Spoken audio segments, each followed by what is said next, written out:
ప్రతిరోజు కూడా మనం మనీ మెడిటేషన్ చేయడం వల్ల మనీ గురించి మనలో ఉన్నటువంటి నెగెటివ్ థాట్స్ అనేవి క్లియర్ అవుతాయి. మన సబ్కాన్షియస్ మైండ్లో అబండెన్స్ ఫీలింగ్ అనేది బిల్డ్ అవుతుంది. అబండెన్స్ మైండ్ సెట్ని కలిగి ఉంటాం మనం. ఫైనాన్షియల్ స్ట్రెస్ అనేది, మనలో ఉన్న భయం అనేది పూర్తిగా తొలగిపోతుంది. బెటర్ మనీ ఆపర్చునిటీస్ అనేవి అట్రాక్ట్ చేసుకునే పవర్ మనకు వస్తుంది. మనీ ఆపర్చునిటీస్ అనేవి మనల్ని వెతుక్కుంటూ మన దగ్గరికే వస్తాయి.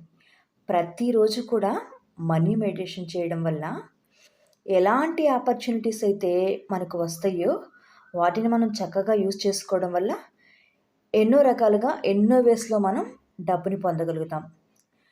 మనం వెల్త్కి యోగ్యత కలిగి ఉన్నాము అనే మైండ్ సెట్ మనలో డెవలప్ అవుతుంది.